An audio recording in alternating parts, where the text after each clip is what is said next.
بڑا کارساز ہے تو سب سے بڑا ہے،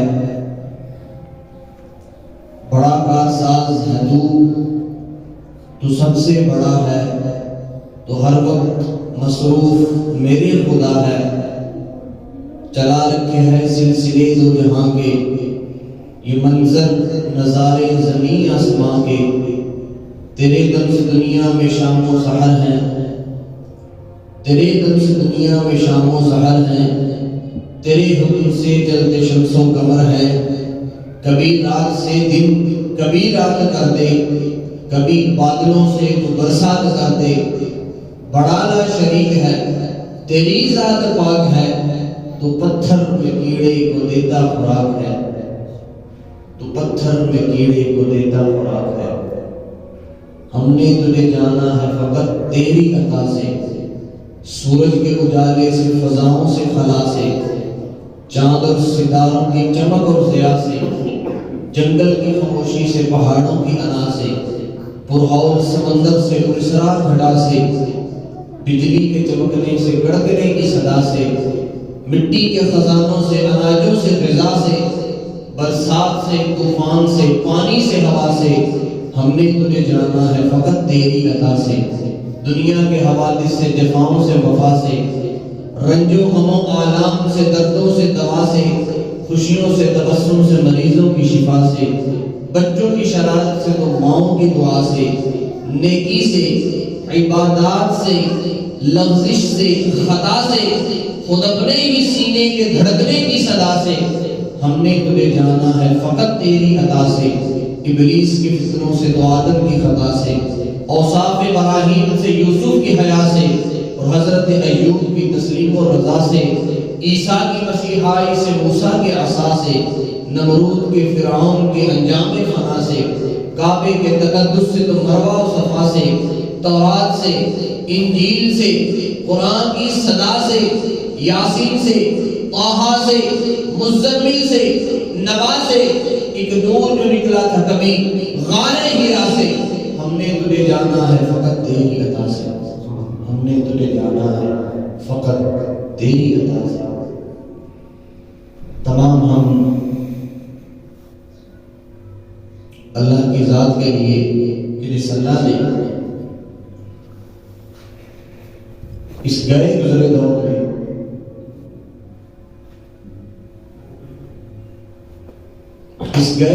دور میں جس اللہ نے ہمیں یہ توفیق بخشی کہ آج اپنے نبی کی سنت کے مطابق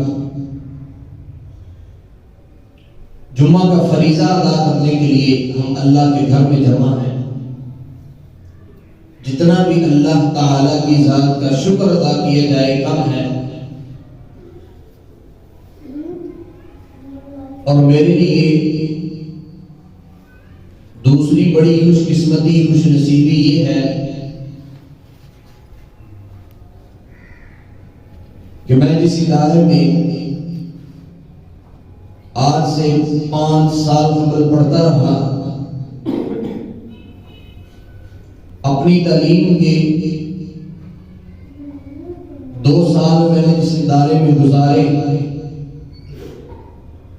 بہت کچھ پڑھا، یاد کیا، سیکھا، یہ اللہ کی مہربانی ہے مجھ پہ، یہ اللہ کی رحمت ہے مجھ پہ کہ آج اس ادارے میں آپ احباب کے سامنے کھڑا ہوں اور دین کی چند باتیں بیان کر کے آپ کے لیے اور اپنے لیے نیکیوں کا ذخیرہ کرنا چاہتا ہوں۔ سامعین مکرم، چونکہ یہ ادارہ قرآن مجید سے متعلق ہے، یہاں بچے قرآن مجید کو حفظ کرتے ہیں، میں نے بھی اپنی زندگی کے 2 سال اسی تعلیم میں گزارے، اور آج یہ بات دل سے نکلتی ہے کہ کیوں نہ اپنے اس ادارے میں قرآن مجید کی عظمت اور فضیلت کے حوالے سے، اور قرآن مجید کو جو پڑھتے ہیں اور پڑھاتے ہیں اللہ کی ذات کا ڈر دل میں رکھ کے، للہیت اور خشیت ان پہ طاری رہتی ہے، جو دل سے قرآن پڑھتے اور پڑھاتے ہیں، دین کی خدمت کرتے اور کرواتے ہیں، آج کیوں نہ ان کے متعلق چند باتیں بیان کروں۔ میری اللہ سے دعا ہے کہ میں جو کچھ بیان کروں اللہ مجھے عین دین کے مطابق بیان کرنے کی توفیق عطا فرمائے، اور سننے سنانے کے بعد کما حقہ، جس طرح اس کا حق ہے اس پہ عمل کرنے کی توفیق عطا فرمائے۔ قرآن مجید چونکہ آسمانی کتابوں میں سب سے افضل ترین کتاب ہے،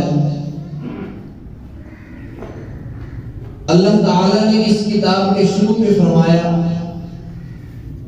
ذالک الکتاب لا ریب فیہ ھدی للمتقین۔ آپ دنیا کی کوئی بھی کتاب پڑھیں،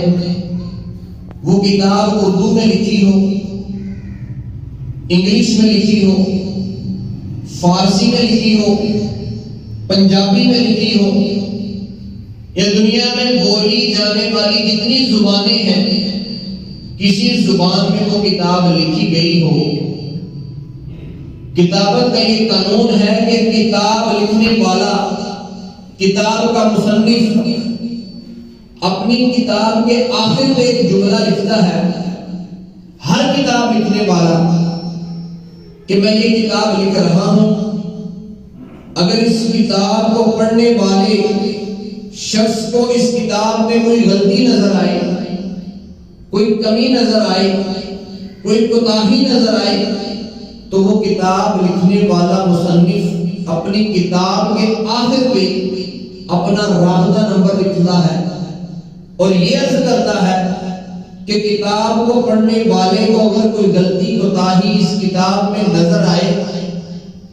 تو وہ میرے رابطہ پہ مجھے فون کرے اور مجھے بتائے کہ آپ کی کتاب میں یہ غلطی ہے، یہ کمی ہے، یہ کوتاہی ہے، تاکہ میں اپنی کتاب میں سے اپنی غلطی کو درست کر سکوں۔ دنیا کی ہر کتاب لکھنے والا شخص یہ بات اپنی کتاب کے آخر میں ضرور لکھتا ہے۔ آپ لائبریریاں دیکھیے، دنیا میں اربوں خربوں کتابیں موجود ہیں، بڑی سے بڑی کتابیں موجود ہیں، خوبصورت سے خوبصورت کتابیں موجود ہیں، مہنگی سے مہنگی کتابیں موجود ہیں، نایاب سے نایاب کتابیں موجود ہیں، لیکن ہر کتاب کے آخر میں لکھنے والا، کتاب کا مصنف یہ بات ضرور لکھے گا کہ کتاب پڑھنے والا مجھے میری غلطی بتائے، میں اپنی غلطی درست کروں گا۔ لیکن مسلمانوں کے حق میں جو کتاب اللہ نے آسمانوں سے اتاری، جو اس مصنف نے کتاب یہ اتاری، اس کتاب کے آخر میں نہیں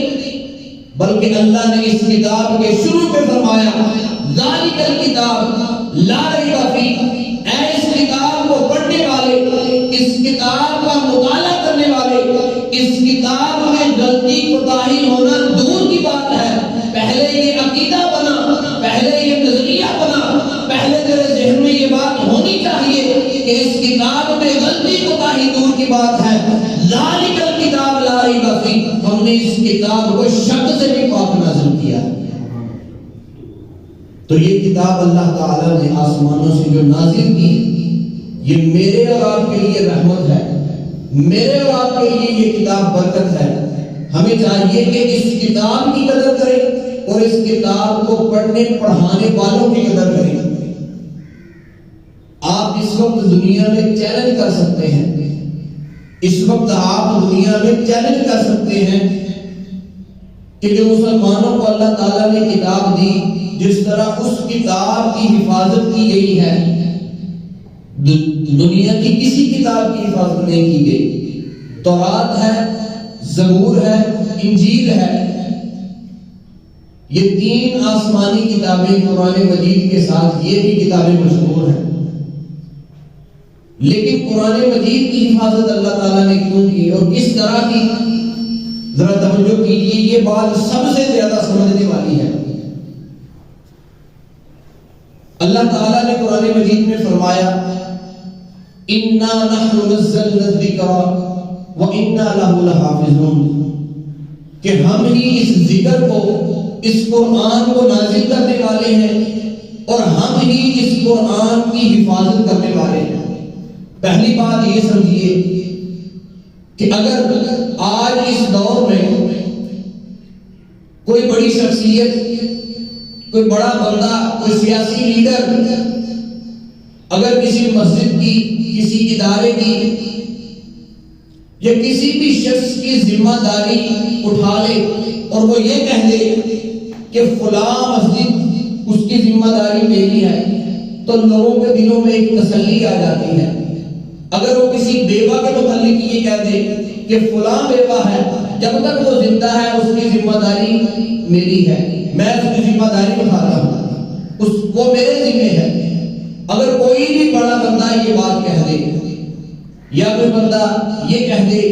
کہ جامعہ روضۃ الایمان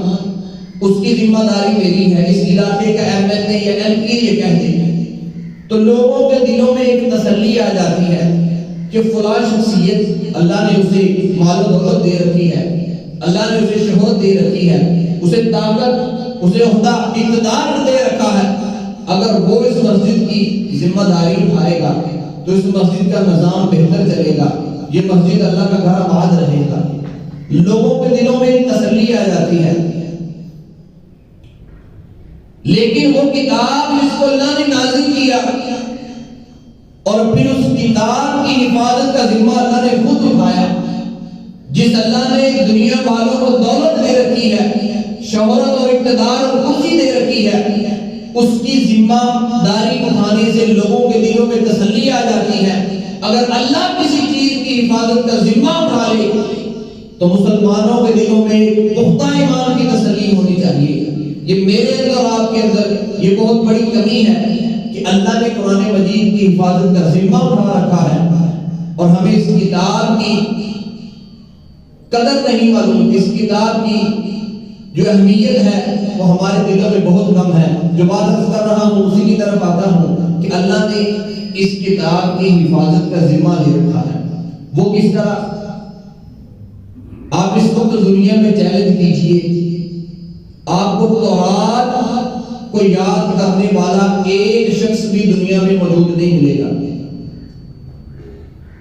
حتیٰ کہ تورات، زبور اور انجیل،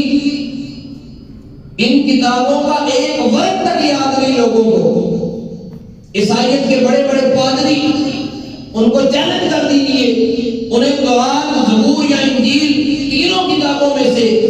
کوئی ایک کتاب کا ایک ورق تک یاد نہیں، لیکن اللہ نے قرآن کی حفاظت کا ذمہ لیا ہے۔ اللہ نے اس کی حفاظت اس طرح کی ہے کہ آج آپ بھی دیکھتے ہیں، میں بھی دیکھتا ہوں، چھوٹے چھوٹے بچے مدارس میں، مساجد میں قرآن مجید کی حفاظت کے لیے دن رات محنت کرتے ہیں، اپنے سینوں میں اس قرآن کو محفوظ کرتے ہیں۔ آپ بھی دیکھتے ہیں، میں بھی دیکھتا ہوں کہ وہاں بڑے بڑے پادریوں کو قرآن کا، تورات کا، زبور کا، انجیل کا ایک ورق تک یاد نہیں، لیکن یہاں چھوٹے چھوٹے بچے آنکھوں سے نبینے ہوتے ہیں لیکن سینے میں قرآن کی حفاظت کے لیے قرآن اٹھائے ہوتے ہیں، اور یہ سلسلہ انشاءاللہ قیامت تک جاری رہے گا۔ لوگوں نے بڑی کوشش کی کہ اس قرآن کو بدلا جائے، اس قرآن میں تحریف کی جائے، مسلمانوں کو اس کتاب سے دور کیا جائے، کیونکہ وہ جانتے ہیں کہ اس کتاب میں ایسے اصول لکھے ہیں، اس قرآن میں ایسی باتیں لکھی ہیں، اس قرآن میں ایسے نسخے لکھے ہیں، اس قرآن میں ایسے ایسے فہم، ایسے ایسے مضمون، ایسے ایسی صحتیابی کی دعائیں، ایسے ایسے ذکر، ایسے ایسے اس میں ٹوٹکے لکھے ہیں کہ اگر اس میں بندہ عمل کرنا شروع کر دے اس کی دنیا بھی کامیاب ہے، اس کی آخرت بھی کامیاب ہے۔ لیکن مسلمانوں میں یہ غلطی پائی جاتی ہے کہ وہ قرآن کو اس طرح سمجھ نہیں سکتے، وہ قرآن کو اس طرح سمجھتے نہیں جس طرح وہ غیر مسلم بغیر کلمہ پڑھے اس کو سمجھتے ہیں۔ یقین جانیے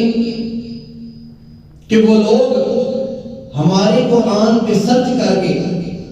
ہماری کتاب، مسلمانوں کی کتاب قرآن پہ وہ لوگ سرچ کر کے اس میں سے باتیں تلاش کر کر کے وہ دنیا میں بھی کامیاب ہو رہے ہیں، اور آئندہ جب تک قیامت جاری ہے ان کی کوشش کی ہے کہ ہم مسلمانوں کی کتاب سے یہ باتیں اٹھا کے مسلمانوں کی کتابوں سے ہم یہ ذخیرہ لے کے ہم دنیا میں کامیاب رہیں گے۔ لیکن انہیں کیا معلوم کہ مسلمان اگر اس کتاب کو پڑھنا شروع کر دے، اس کتاب کی تلاوت شروع کر دے، اس کتاب کو روٹین کے ساتھ سمجھنا شروع کر دے تو مسلمان کی زندگی بھی کامیاب ہے، زندگی میں بھی مسلمان ان سے آگے ہوں گے، اور کل قیامت کے دن بھی اللہ کی توفیق سے ان سے آگے ہوں گے۔ دعا ہے کہ اللہ مجھے اور آپ کو قرآن مجید کو صحیح سمجھنے کی، اس کی تلاوت کرنے کی، اس میں سے باتیں تلاش کرنے کی، کامیابی کے راز جاننے کی اللہ توفیق عطا فرمائے۔ ایک اور بڑی اہم بات ہے کہ اکثر احباب جن کی عمر زیادہ ہو جاتی ہے، میرے بزرگ تشریف فرما ہیں، اکثر ان کے دل میں ایک بات آ جاتی ہے کہ بچپن میں ہم قرآن مجید سیکھتے تو شاید آج ہمیں قرآن مجید کا علم ہوتا۔ جن کو اللہ نے یہ علم دے رکھا ہے ان کے لیے تو اللہ کی رحمت ہے، لیکن جنہوں نے قرآن مجید کی تعلیم حاصل نہیں کی، وہ کچھ قرآن کے متعلق سیکھ نہیں سکے، اس کی تجوید نہیں پڑھ سکے، قرات نہیں پڑھ سکے، وہ اس کا ترجمہ نہیں پڑھ سکے، تفسیر نہیں پڑھ سکے، ان کے دل میں ایک بات آتی ہے کہ کاش ہم نے بھی یہ قرآن پڑھا ہوتا، کاش ہم اس قرآن کی تلاوت کرنا جانتے، اس قرآن مجید کو خوبصورت پڑھنا جانتے۔ تو ان سے میری گزارش ہے کہ اپنے دل کو چھوٹا نہ کریں، یہ نہ سمجھیں کہ زندگی کا زیادہ عرصہ گزر چکا ہے، اب قرآن مجید کو حفظ نہیں کیا جا سکتا، یا قرآن مجید کی تلاوت کرنا ممکن نہیں، یا قرآن مجید کا ترجمہ سیکھنا ممکن نہیں۔ اللہ کی توفیق سے سب کچھ ممکن ہے۔ مصر کا ایک شہر ہے، ایک قصبہ ہے، وہاں کوئی ایک شخص بھی غیر حافظ نہیں، 80 سال کے بزرگ، 90 سال کے بزرگ تھے وہاں، وہ قرآن مجید کے حافظ نہیں تھے، لیکن ان لوگوں میں ایک شوق، اس علاقے کے لوگوں میں ایک شوق دوڑا، وہاں کی خواتین نے بھی قرآن مجید کو حفظ کیا، جو سمجھدار اور بالغ بچے ہیں انہوں نے بھی قرآن مجید کو حفظ کیا۔ بزرگوں کے دلوں میں بھی یہ بات آئی کہ اللہ ہمارے دلوں کو، ہمارے سینوں کو بھی اللہ کشادہ کر دے، ہم بھی قرآن سیکھنا چاہتے ہیں۔ انہوں نے محنت کرنا شروع کی، انہوں نے قرآن مجید کو دل سے پڑھنا شروع کیا، اور خبر آئی تھی کچھ سال پہلے کہ مصر کا ایک قصبہ ہے، وہاں ایک شخص بھی غیر حافظ نہیں، چاہے 90 سال کا بزرگ ہو، چاہے نوجوان ہو، کوئی ایک شخص بھی غیر حافظ نہیں۔ اکثر احباب قرآن مجید پڑھنا نہیں جانتے، لیکن وہ شرم کے مارے پڑھتے نہیں، کہ پڑھتے پڑھتے وہ اڑ جاتے ہیں، ان سے پڑھا نہیں جاتا، پڑھنا بہت مشکل ہو جاتا ہے۔ تو میں ان سے بھی ایک بات عرض کرتا ہوں، ایک گزارش کرتا ہوں کہ جب بچہ سکول جاتا ہے، اگر وہ قرآن مجید کی تعلیم کے علاوہ دنیا کی کوئی بھی کتاب پڑھتا ہے، اگر اسے سبق ایک دن نہیں آتا تو استاد اسے کچھ نہیں کہتا، 2-3 دن استاد اسے برداشت کرتا ہے، لیکن اگر وہ بچہ یہی روٹین بنائے کہ وہ سبق یاد نہیں کرتا تو اس بچے کو استاد مارتا ہے۔ اس کی کتاب جو دنیا کی کتاب ہے اسے پڑھنے والے بچے کو اگر سبق یاد نہ ہو تو استاد اسے ڈانٹتا ہے، اسے سزا ملتی ہے۔ لیکن آپ سے گزارش یہ ہے کہ وہاں کتاب پڑھنے والے بچے کو اگر سبق نہ آئے تو اسے سزا ملتی ہے، لیکن اگر آپ قرآن پڑھنے کی کوشش کرتے ہیں، آپ سے نہیں بھی پڑھا جاتا، آپ سے غلط بھی پڑھا جاتا ہے، آپ سے درست بھی نہیں پڑھا جاتا، تو آپ کو اس بات کا ڈبل ثواب ہے، ایک آپ کو قرآن پڑھنے کا بھی ثواب ہے، اور دوسرا آپ کو قرآن پڑھتے پڑھتے پڑھنے کا بھی ثواب ہے۔ اپنے دل کو بڑا کیجئے، اس قرآن مجید کی تعلیم حاصل کرنے کی کوشش کیجئے۔ اس قرآن کو اللہ تعالیٰ نے بڑی برکتوں سے نواز رکھا ہے۔ اگر آپ بھی چاہتے ہیں آپ کے گھر میں، آپ کے کاروبار میں، آپ کے اہل و عیال میں، آپ کے خاندان میں، آپ کی اٹھک بیٹھک میں اگر اللہ برکت ڈال دے، اگر آپ کی زندگی میں برکت ہو، تو اس قرآن مجید کو پڑھنا شروع کر دیجئے، اس قرآن مجید کی تلاوت شروع کر دیجئے، اس قرآن مجید کو اوڑھنا اور بچھونا بنا لیجئے، اس قرآن مجید کو دل سے لگا لیجئے۔ آپ اپنی زندگی کے روزانہ کے 5 منٹ مختص کریں، روزانہ کے صرف 5 منٹ، صرف 5 منٹ، کہ میں نے ان 5 منٹ میں صرف قرآن مجید ہی پڑھنا، چاہے 2 لفظ پڑھے جائیں، چاہے 1 لفظ پڑھا جائے، چاہے 1 آیت پڑھی جائے۔ آپ آج سے ارادہ کر لیجئے کہ میں نے اس قرآن کے ساتھ اپنا تعلق بنانا ہے۔ 24 گھنٹوں میں روزانہ کے 5 منٹ خدا کی قسم اللہ کے گھر میں موجود ہو۔ اگر روزانہ کے 5 منٹ آپ اس قرآن کو دینا شروع کر دیں، اس قرآن کو سمجھنے اور پڑھنے کے لیے شروع کر دیں، آپ کے گھر میں بھی برکت ہوگی، آپ کی عمر میں بھی برکت ہوگی، آپ کے کاروبار میں بھی برکت ہوگی، ہر طرف خوشحالی ہی خوشحالی ہو جائے گی۔ نبی علیہ الصلوۃ والسلام نے فرمایا اہل القرآن اہل اللہ وخاصۃ، قرآن مجید کو پڑھنے والے، قرآن مجید کے ساتھ تعلق رکھنے والے، اہل اللہ، اللہ کا اہل ہے، اللہ کا گروہ ہے، اللہ کے بندے ہیں، اللہ کا ایک دستہ ہے، وخاصۃ، اور اس اللہ کے خاص بندے ہیں۔ اب اس حدیث پہ آپ توجہ کیجیے، اہل القرآن اہل اللہ وخاصۃ، اہل قرآن اللہ کے خاص بندے ہیں اور اللہ کا گروہ ہے۔ اللہ کا گروہ ہونے سے کیا مراد ہے؟ اگر کوئی بھی ایک بڑا بندہ یہ کہہ دے یا بادشاہ یہ کہہ دے کہ میرا وزیر، اس کا مشیر اور یہ میرے 2 سپاہی، یہ میرا گروہ ہے، یہ میری فیملی کا حصہ ہے، یہ میرا گروہ ہے، یہ میرے بندے ہیں، تو ان بندوں کی قدر اور قیمت دنیا میں اور لوگوں کے سامنے زیادہ ہو جائے گی۔ اگر آپ کے دل میں ایمان موجود ہے تو یہ حدیث سنتے ہی آپ کا دل کشادہ ہو جانا چاہیے اور آپ کا سینہ چوڑا ہو جانا چاہیے کہ اگر میرا تعلق، آپ کا تعلق قرآن مجید کے ساتھ ہے تو آپ اللہ کا گروہ ہے، آپ کا تعلق اللہ کے ساتھ ہے، آپ کی وابستگی اللہ کے ساتھ ہے۔ تعلق ایک بہت بڑی چیز ہے، نسبت ایک بہت بڑی چیز ہے۔ ایک چھوٹی سی مثال دے کے آپ کو بات سمجھانے کی کوشش کرتا ہوں۔ اگر میں بازار سے 2 کپڑے لے کے آؤں، ایک کپڑا لے کے آؤں، اس کے 2 ٹکڑے کروں، ایک ٹکڑے کے ساتھ میں قرآن مجید کا غلاف بنا کے اس الماری میں رکھ دوں اور ایک ٹکڑے کو میں اس مسجد کے کھڑکیاں اور دروازے صاف کرنے کے لیے رکھ دوں، تو وہ کپڑا جس کے ساتھ کھڑکیاں اور دروازے صاف کیے جائیں گے، اگر وہ کپڑا زمین پہ گر جائے تو اس کی کوئی قدر و منزلت نہیں، اسے کوئی نہیں پکڑے گا، اس کی کوئی اہمیت نہیں۔ لیکن وہ کپڑا جو اسی دوسرے کپڑے کا حصہ ہے، اس کا رنگ بھی وہی ہے، اس کی قیمت بھی وہی ہے، اس کپڑے کا معیار بھی وہی ہے، اس کپڑے کا ہر ایک ذرہ اسی کپڑے کے برابر ہے، لیکن وہ کپڑا جس کی نسبت صفائی کرنے سے بن گئی، جس کی نسبت کوڑا کرکٹ سے بن گئی، اس کپڑے کی قدر و منزلت نہیں رہی۔ جس کپڑے کی نسبت قرآن مجید کے ساتھ ہو گئی، جس کپڑے کا غلاف قرآن مجید کے اوپر لگایا گیا، وہ کپڑا قرآن مجید کے ساتھ مل گیا، اس کی نسبت قرآن سے ہو گئی، اس کپڑے کی قدر و منزلت یہ ہے اگر وہ زمین پہ گر جائے تو لوگ ایک دوسرے کو یہ کہتے ہیں یار اس کپڑے کو پکڑو، یہ قرآن مجید کا غلاف ہے، اسے پکڑ کے اونچی جگہ پہ رکھو۔ اگر ایک کپڑا جو بے جان ہے، جس کی زیادہ قدر بھی نہیں زمانے میں، اگر وہ کپڑا اس کی نسبت قرآن سے ہو جائے، وہ قرآن کے ساتھ جڑ جائے، قرآن کے ساتھ مل جائے، قرآن کے ساتھ ٹچ ہو جائے، اگر وہ قرآن کا غلام بن جائے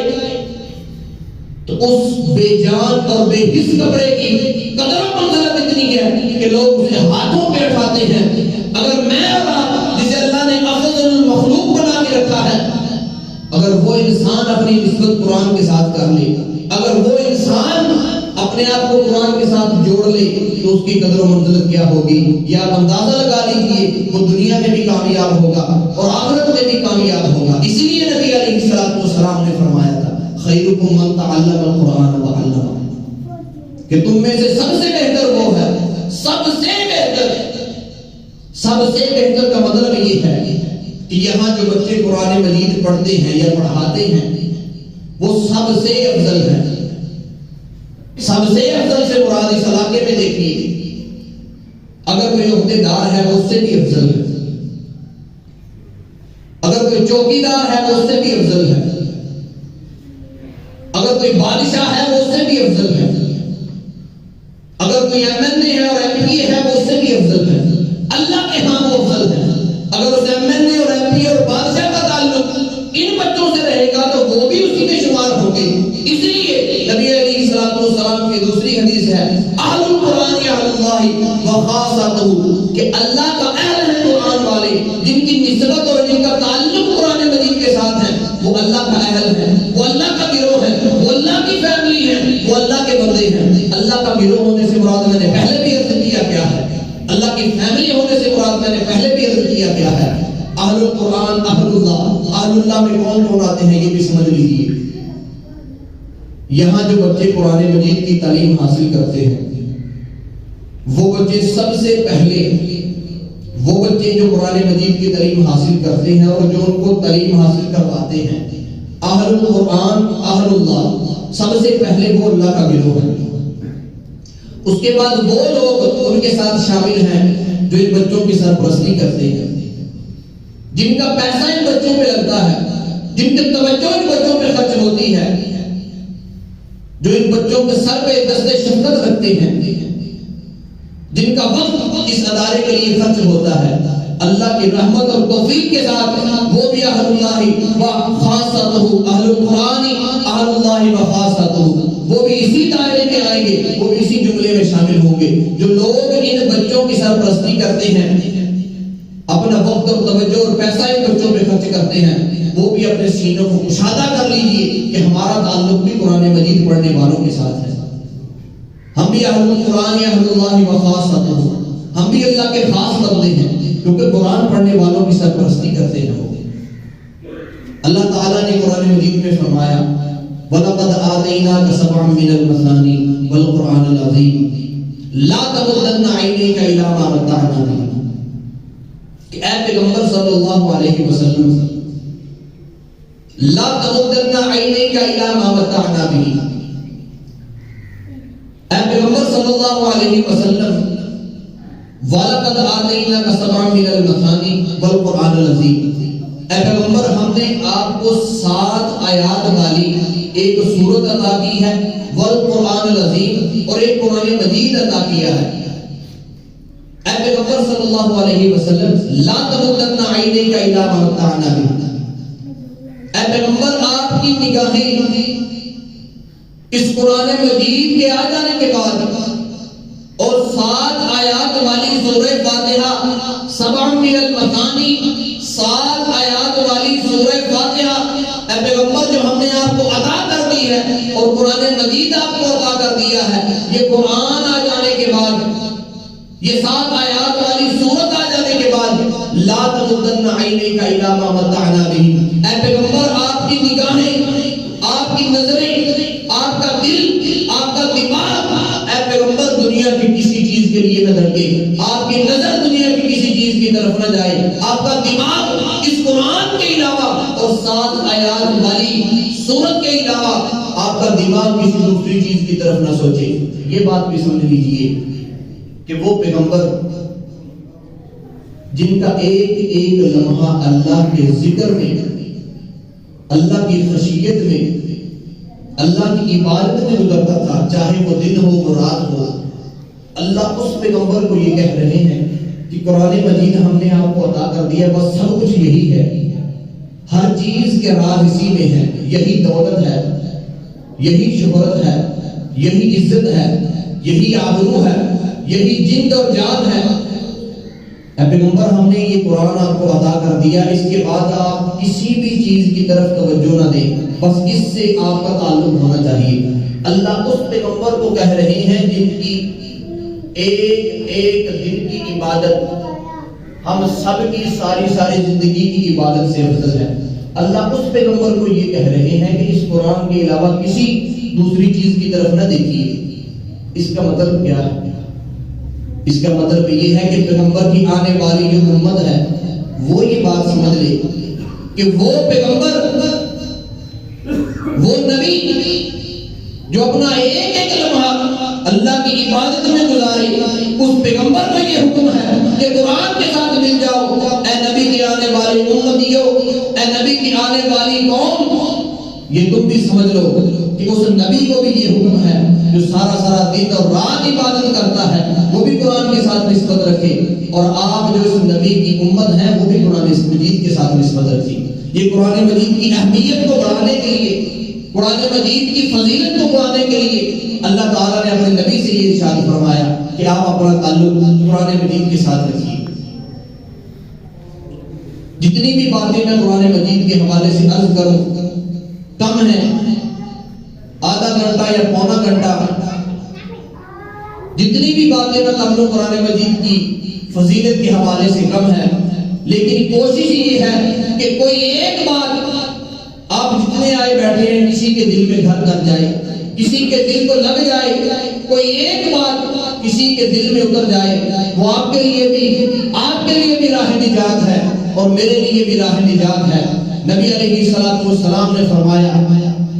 خیرکم من تعلم القرآن وعلمہ، قرآن کو پڑھنے پڑھانے والے بھی سب سے افضل ہیں، وقرأ القرآن وقرأ۔ اس میں بھی ایک بات سمجھ لیجئے، تعلم القرآن وعلمہ کا مطلب اور ہے، قرأ القرآن وقرأ کا مطلب اور ہے۔ قرآن مجید کو پڑھنا اور پڑھانا یہ ہے کہ اس کا ترجمہ، اس کی تفسیر، اس کا مفہوم پڑھنے والا اسے سمجھے، اس کی تعلیم حاصل کرے، اس کا علم حاصل کرے، وہ سب سے افضل ہے۔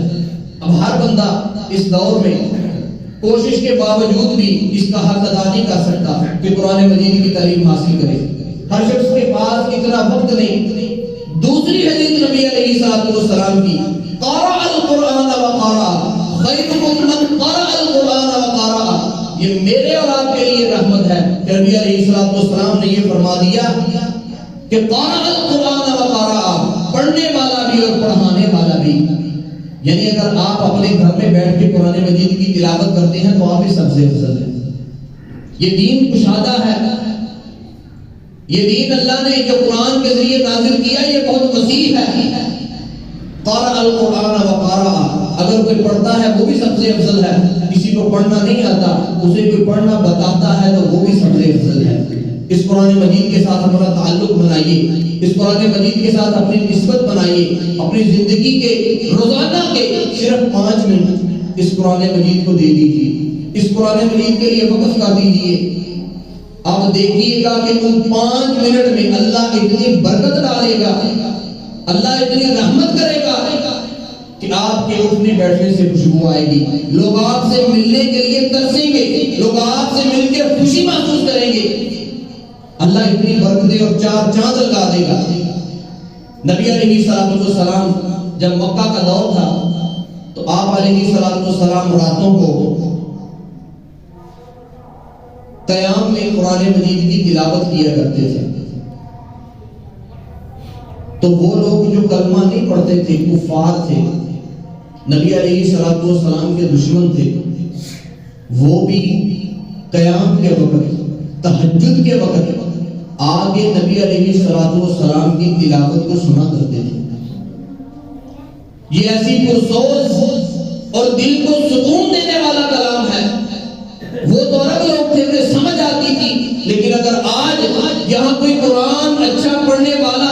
قاری قرآن مجید کی تلاوت کرے، میں یقین سے کہتا کہہ سکتا ہوں جس کو قرآن پڑھنا بھی نہیں آتا،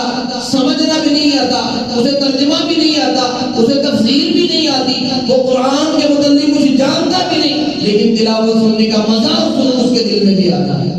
قرآن مجید پڑھنے کے لطف اور اس قرآن مجید کی مٹھاس وہ اپنے دل میں محسوس کرتا ہے۔ یہ اللہ نے قرآن مجید کو ایسا عظیم بنا کے بھیجا ہے کہ اس قرآن کو نہ سمجھنے والا بھی اس قرآن کے اس سے لطف اندوز ہوتا ہے۔ اللہ تعالیٰ نے قرآن مجید میں ارشاد فرمایا، الرحمن علم القرآن خلق الانسان۔ ان 3 آیات کی ترتیب بتاتی ہے۔ الرحمن، اللہ جو بڑا رحمان ہے، رحیم ہے، بخشنے والا ہے۔ علم القرآن خلق الانسان، پہلے قرآن کی تعلیم ہے، پھر انسان کی تخلیق ہے۔ علم القرآن خلق الانسان، انسان کا وجود بعد میں ہے، قرآن مجید کا وجود پہلے ہے۔ علم القرآن یعنی اللہ نے قرآن مجید سکھایا، خلق الانسان، پھر انسان بنا۔ اس آیات کی تشریح میں ایک حدیث نبی علیہ السلام کی، آپ نے فرمایا جس دل میں قرآن مجید موجود نہیں وہ ویران جنگل ہے، وہ ویرانہ ہے۔ اس حدیث کی تشریح اگر میں کرنا شروع کروں اپنے ناقص علم کے مطابق، یقین جانیے، ذرا توجہ کر لیجیے، 3-4 باتیں اس حدیث کے متعلق میں بیان کر دیتا ہوں۔ نبی علیہ السلام نے فرمایا جس دل میں قرآن مجید نہیں یا قرآن مجید کی محبت نہیں، وہ قرآن پڑھتا ہی نہیں، وہ قرآن کھولتا ہی نہیں، وہ دیکھتا ہی نہیں، وہ ویران جنگل ہے۔ ویران جنگل میں کیڑے بھی ہوتے ہیں، ویران جنگل میں مکوڑے بھی ہوتے ہیں، ویران جنگل میں سانپ بھی ہوتے ہیں، ویران جنگل میں ایسے موذی جانور ہوتے ہیں جو ایک بار انسان کو ڈس لے تو انسان کی زندگی ضائع ہو جاتی ہے۔ جو انسان قرآن کو نہیں پڑھتا اس کا دل ویران جنگل ہے، اس کے دل سے قرآن کی محبت نکل گئی، وہ ویران جنگل ہے۔ اس جنگل میں جو اصلی جنگل ہے اس میں کیڑے مکوڑے ہیں۔ یہ دل جس میں قرآن نہیں وہ ویران جنگل کس طرح ہے؟ اگر اس دل میں قرآن نہیں تو اس کے کیڑے مکوڑے کیا ہیں؟ وہ شراب پینا شروع کر دے گا، وہ زنا کرنا شروع کر دے گا۔ اس جنگل میں جو اس کا دل ویران جنگل ہے وہ اپنے دل کو ویران جنگل کس طرح بنائے گا؟ وہ لوگوں کے پیسے کھانا شروع کر دے گا، اس کے دل سے دین کی محبت نکل جائے گی، وہ لوگوں کے اعمال کو برا جانے گا، وہ دنیا کا ہر وہ گناہ کرے گا جس گناہ کرنے کی وجہ سے اس کا دل ویران جنگل بن جائے گا۔ یہ قرآن مجید کی تلاوت کرنا، یہ قرآن مجید کو روزانہ پڑھنا انسان کے دل کو سکون دیتا ہے، انسان کے دل کو تسلی دیتا ہے۔ اگر میں اور آپ زندگی میں کامیابی چاہتے ہیں، اگر وہ میرے بزرگ جن کی اولاد اللہ کی توفیق سے اس وقت دنیا میں موجود ہے، اگر وہ زندگی میں کامیابی چاہتے ہیں تو میری ان سے ایک عرض ہے کہ جس طرح میں اس ادارے میں پڑھتا رہا 8 سے 4-5 سال قبل، میں یہاں پڑھتا رہا، آپ بھی اپنی اولاد میں سے ایک بچہ، چاہے وہ بچہ ہو یا بچی ہو، اسے اپنی صدقہ اور اپنی صدقہ جاریہ کے لیے اسے دین کے لیے وقف کر دیں۔ آپ کی زندگی بھی سکون میں ہوگی، آپ کی آخرت بھی سکون میں ہوگی۔ اللہ نے 4 یا 5 بچے، 3 یا 2 بچے اللہ نے عطا کیے ہیں تو ان میں سے کسی ایک کو بھی قرآن مجید کے لیے وقف کر دیں۔ اگر آپ اسے دین مکمل نہیں سکھانا چاہتے، کم از کم اسے قرآن پڑھنے کے لیے اور قرآن خوبصورت پڑھنے کے لیے مختص کر دیں، اسے قرآن مجید کی تلاوت کے لیے مختص کر دیں، اسے قرآن مجید کے ساتھ نسبت دے دیں، اسے بس یہی بات کہہ دیں کہ بیٹا آج سے تو ہے اور قرآن ہے، تو جانے اور قرآن جانے، تو قرآن پڑھا کر، تیرے لیے اور کوئی کام نہیں۔ میں یہ بات دعوے کے ساتھ کہہ سکتا ہوں کہ زیادہ عرصہ نہیں، آپ اس کی تبدیلی اپنی زندگی میں دیکھیں گے، زندگی میں دنیا میں بھی تو آپ اس کی کامیابی دیکھیں گے، اپنے لیے رحمتیں دیکھیں گے، لیکن آخرت میں بھی آپ کے لیے بہت بڑی کامیابیاں ہیں۔ آپ کا دل نہیں چاہتا کہ جہاں میں آج کھڑا ہوں کل آپ کا بچہ یہاں کھڑا ہو کے لوگوں کے سامنے دین کی 4 باتیں یاد کر کے لوگوں کے سامنے رکھے. اگر کسی ایک کے دل میں بھی وہ ایک بات آ گئی تو آپ کے لیے وہ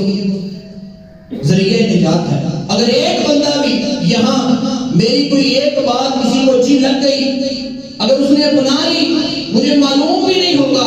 لیکن وہ میرے لیے اور میرے والدین کے لیے صدقہ جاریہ ہوگا. اور وہ تمام بچے، ان کے لیے خوش قسمتی ہے، انہیں سینہ بڑا کرنا چاہیے، انہیں محنت کے ساتھ، مشقت کے ساتھ اس قرآن کو محفوظ کرنے کے لیے اور اس قرآن کو عالم اسلام میں بلند کرنے کے لیے ان بچوں کو محنت کرنی چاہیے. اور وہ لوگ جو ان بچوں پہ اپنا مال اور دولت خرچ کرتے ہیں، ان لوگوں کو بھی سینہ تان کے یہ بات کہنی چاہیے کہ ہم فلاں بچوں کی کفالت کرتے ہیں، ہم فلاں بچوں پہ اپنے پیسے خرچ کرتے ہیں، ہم فلاں بچوں کے سر پہ دستے شفقت رکھتے ہیں، ہمارا پیسہ فلاں دائرے پہ لگ رہا ہے، میرا پیسہ اللہ کے راہ حق میں لگ رہا ہے، میرا وقت، میری توجہ ان بچوں پہ جا رہی ہے جو دنیا میں اور آخرت میں بھی کامیاب ہے. خیرکم من قرأ القرآن خیرکم من تعلم القرآن اہل القرآن اہل اللہ وخاصتہ. اس دائرے میں جو آنے والے لوگ ہیں، میرا پیسہ ان پہ خرچ ہو رہا ہے، میرا مال ان پہ خرچ ہو رہا ہے، یہ میرے لیے زندگی میں بھی کامیابی ہے اور آخرت میں بھی میرے لیے کامیابی ہے. اللہ سے دعا ہے کہ جو چند ٹوٹی پھوٹی باتیں میں نے آپ کے سامنے رکھی، اللہ میرے سمیت پہلے مجھے اس پہ صحیح معنوں میں عمل کرنے کی توفیق عطا فرمائے، اور اس کے بعد جتنے احباب سننے کے لیے آئے، اللہ سننے کے بعد صحیح معنی میں عمل کرنے کی توفیق عطا فرمائے.